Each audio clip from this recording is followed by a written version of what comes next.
prayer seems to be a little easier to shove aside because, well, God's invisible. We don't get that kind of feedback from God that we would by talking about. Mostly these days I pray in the morning. I find I'm a little more alert then, and it's a good practice for me to pray through the day, to anticipate who I might see, who I might talk to on the telephone, what appointments I have, the kind of work I'll be doing, unexpected interruptions. Maybe the UPS man or the FedEx truck will show up. If I prepare those things in advance, as it were, invite God into my day, it starts the day off on a different foot. The Jews have a practice of considering the day starting with sunset the night before, and I kind of like that. Because if you get up in the morning and you realize the day actually started with sunset the night before, you realize God's already been at work. He's already made sure that the world turns and that the weather patterns go on and that the animals have food to eat and the universe is still going. And my job then is to join that stream of God's activities. I'm not really so much inviting God into my day as placing myself within God's day, within God's work. At other times I've tried a lunch break prayer. Sometimes that works very well for me, where I review what's happened already. I kind of catch myself if I get into a bad pattern or if I forget about God during the day. And then I anticipate what's going to happen the rest of the day. For some people, that works. For other people, their jobs, maybe children around them, they find that's impossible. You'll have to figure that out for yourself. And then the evening, at the end of the day, is a good time to review.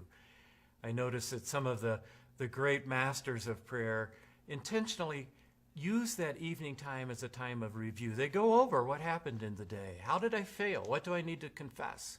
What do I feel guilty about? What do I feel anxious about? What can I release, let go? And at the end of the day, simply to commit what has happened to God, to realize that God has been your companion all day long, whether you're aware of it or not. And the end of the day is a good time to refresh, to reflect on that, and to let go of those anxieties. Who knows? It just may help you have a better night's sleep. Now, I've mentioned setting aside specific times of prayer, but the second stage for me took that process beyond the specific times and kind of broke down the compartments between prayer and the rest of my life. Instead of just having a dedicated prayer time, I have been learning a way to integrate my life with a life of prayer. Used to be easier. In churches and villages in Europe, the bell would ring once an hour, and that still happens in monasteries, so that everybody would stop work, they would pause, they would reflect, they would pray. That doesn't happen so much anymore. We have to really make that time to remember that God is our companion throughout the day.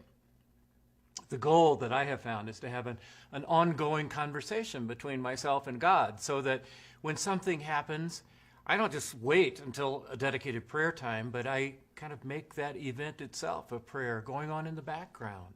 The Bible uses a phrase that has puzzled many people. It says, we should pray without ceasing. And people read that and wonder, how in the world do you do that? I mean, I've got to eat, I've got to do other things. How can I pray without ceasing, without stopping?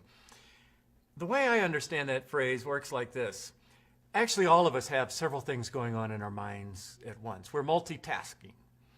So that here I am talking to you, but at the same time, there's an inner conversation going on in my mind. I'm aware of a cameraman moving on in the background, and I'm aware of the time frame that we've got. I'm aware of all sorts of things, and I'm carrying on an inner conversation. Most of the time, I admit, that inner conversation revolves around me. I'm asking, do people like me? How am I coming across? Am I okay? And I have found that there is a way, gradually, to allow God to replace that selfish inner conversation, so that the conversation isn't so much about me, it's about God. How does God feel about what just happened? And I've learned as I go through the day that the Holy Spirit can actually take over that conversation and bring to mind things that I would never come up with on my own. So that, for example, if I'm standing at a checkout line in a grocery store and there are people in front of me, maybe I'm in the 10 items or less line and somebody in front of me has 14 items and I'm getting a little impatient and the clerk is a little slow punching in everything. My natural reaction is to say, why don't these people do what they're supposed to? Aren't they paid to do a job? But I hear that inner conversation and I think maybe this person had a really hard day. Maybe this isn't the best paying job. Maybe I could be a little grace note right now in this person's life. And gradually, if I learn to pray without ceasing, my thoughts move from that kind of selfish, natural reaction to something that is more godly.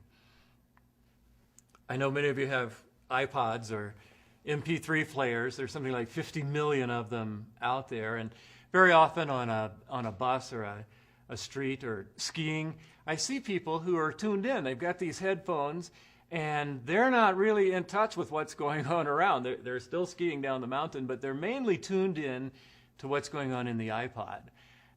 That has become for me a kind of picture of what prayer can be on a regular basis. So that, yes, I'm going through life, I'm encountering people, but I'm also tuned in. There's another conversation. When I pass my neighbor's house, I'm not just thinking, wonder what my neighbor's doing. I'm thinking, does my neighbor need help? What's going on? How can I enter into their life? If I pass a clinic, if I pass an orphanage, if I pass a group of people who are in need, instead of just kind of driving past, I can stop and pray. I can bring them into the presence of God. That inner conversation can become a kind of godly conversation. Prayer in a lot of ways is a matter of tuning in. God is present all around us all the time, but it requires our attention. We have to tune in to his presence and make that inner conversation a way of praying without ceasing. Now, I mentioned that there are specific times when it's a good thing to set aside a time for prayer. There's also a time when it's good to tune into God throughout daily life. But I would be dishonest if I didn't also mention a third time, and that's a time when nothing seems to work. A time when prayers seem to bounce off the ceiling. You wonder if anybody's listening. Does anybody care? I found it encouraging, frankly, when I read the great masters of prayer, when I read the great saints. Every one of them talks about a desert time, a dark night of the soul, a time when prayer just doesn't seem to work. I went through one of those times myself. One day I was praying and it just seemed futile. It seemed silly. It seemed like I was just putting words out there that were just bouncing around and disappearing. Did anybody care? Was anybody listening? Well, I went through a period where I found it very difficult to pray at all. I finally went out and bought a prayer book, and I started reading in this prayer book. Most of it was actually a quotation from the Bible. And one of the encouraging things to me was that the book of Psalms, especially, which is a book of prayers, 150 prayers, has many of those experiences in it. I just opened it and it says, "Hear my prayer, O Lord. Let my cry for help come to you. Don't hide your face from me when I'm in distress. Turn your ear to me when I call. Answer me quickly." And that's certainly how I was feeling. In fact, that dry period, that difficult period went on for almost a year in my case. And I would read these prayers that others had written, prayers that were in the Bible, and I would say, "Lord, I don't have words of my own. I don't even have faith on my own. But I'm going to read these words, and I ask you to make them my prayer, because I don't have my own prayers." And then one day, it's like the curtain lifted. It's like the cloud dissolved. And I thought, what was the problem? Of course God listens to my prayers. Of course God cares. Well, don't be surprised if something like that happens to you someday. It may not last as long, may not be that severe. But I imagine there will be times when you ask yourself, is anybody listening?